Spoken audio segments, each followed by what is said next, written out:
एक छोटे से शहर में सीताराम और राधिका नाम के पति पत्नी रहते थे। उनकी शादी को करीब 12 साल हो चुके थे। वह बहुत खुशहाल जीवन व्यतीत कर रहे थे। सीताराम एक सज्जन और मेहनती इंसान था और उसकी पत्नी राधिका एक घरेलू महिला थी। दोनों के दो बच्चे भी थे।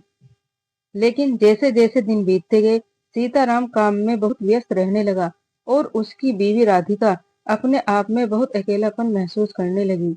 उसको अंदर ही अंदर घुटन महसूस हो रही थी। सीताराम काम में इतना व्यस्त रहता था कि वह अपनी पत्नी राधिका को बिल्कुल भी टाइम नहीं दे पा रहा था, जिससे राधिका दिन बे दिन अकेलापन महसूस करती गई। राधिका को बहुत अकेलापन महसूस होने लगा। कुछ समय बाद सीताराम का बचपन का दोस्त महेश, जो कि पहले गांव में रहता था, वह भी शहर में आकर काम करने लगा और सीताराम के घर आने जाने लगा। क्योंकि वह सीताराम का बचपन का दोस्त था, तो घर पे आता जाता रहता था। महेश बहुत खुश इंसान था। वह बातें करने में भी बहुत आगे था। जब भी वह सीताराम के घर आता था, तो राधिका से भी बहुत बातें करता था और राधिका भी उसे खूब बातें करती थी। क्योंकि वह उसके पति का बचपन का दोस्त था और जान पहचान इतनी हो गई थी कि वह घर पर भी आता जाता रहता था। महेश अगर सीताराम घर पर भी नहीं होता था, तो भी वह घर पर आकर राधिका से खूब बातें करता था। राधिका भी खुलकर महेश से बहुत बातें करती थी। धीरे धीरे महेश की बातें राधिका को अच्छी लगने लगी। महेश भी राधिका की सुंदरता को देखता रहता था। एक दिन जब सीताराम शहर से बाहर गया हुआ था, तो महेश सीताराम के घर पहुंचा और सीताराम के घर न होने की वजह से उसने राधिका से खूब बातें की और आज महेश पर रहा नहीं गया। उसने बातों ही बातों में राधिका को अपने मन की बात कह डाली। उसने राधिका को अपना दोस्त बनाने के लिए बोला, तो राधिका पर भी रहा नहीं गया। उसने अपने अकेलेपन का फायदा उठाया और उसकी दोस्ती की तरफ हाथ बढ़ाया। अब तक वे दोनों घर पर ही मिलते थे, लेकिन जब दोस्ती हो गई, तो धीरे धीरे दोस्ती अफेयर में बदल गई और उनका बाहर भी मिलना जुलना शुरू हो गया। राधिका अब महेश की तरफ आकर्षित होने लगी थी। वह रात दिन सिर्फ महेश के बारे में ही सोचने लगी। महेश के ही ख्याल उसके मन में आने लगे।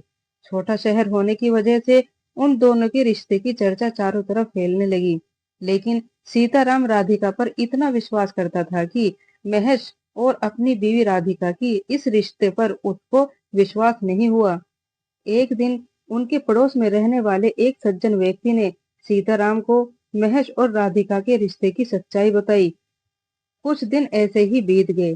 सीताराम को राधिका और महेश के रिश्ते पर विश्वास नहीं हो रहा था, क्योंकि वह बहुत ही सज्जन इंसान था और बहुत शांत स्वभाव का इंसान था। लेकिन उसके पैरों तले से जमीन जब खिसक गई, तब उसने खुद अपनी पत्नी राधिका और अपने दोस्त महेश को एक साथ देख लिया था। सीताराम उन दोनों को इस हालत में देखकर होश गंवा बैठा था। उसको समझ नहीं आ रहा था कि आखिर वह क्या करे।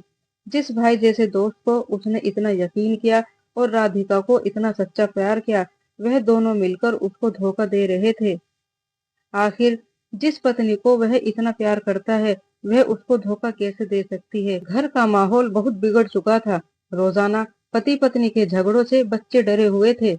सीताराम ने राधिका से उसके और महेश के रिश्ते के बारे में बात की। राधिका ने सीताराम को अपने अकेलेपन की बातें बताई, लेकिन वह गलत थी, क्योंकि सीताराम अपने काम में बिजी था। ऐसा नहीं कि वह उसको प्यार नहीं करता था। बात आगे बढ़ चुकी थी। सीताराम ने राधिका को माफ नहीं किया, क्योंकि उसका दिल टूट चुका था। वह राधिका के धोखा देने से बहुत दुखी था। राधिका ने उसके साथ बेवफाई की। राधिका की बेवफाई सीताराम को बर्दाश्त नहीं हुई। आखिरकार दोनों में डिवोर्स हो गया। दोनों तलाक लेकर अलग अलग हो गए। राधिका शहर छोड़कर चली गई और सीताराम अकेले ही बच्चों की परवरिश करने लगा। दोस्तों, पति पत्नी की इस कहानी में एक पत्नी की बेवफाई ने हंसता खेलता परिवार खो दिया। क्या सीताराम ने राधिका के साथ सही किया? दोस्तों, कमेंट्स करके जरूर बताइए। यह कहानी से आपको क्या सीख मिलती है, जरूर बताइए। वीडियो पसंद आई तो वीडियो को लाइक और इस चैनल को सब्सक्राइब जरूर कर लीजिए।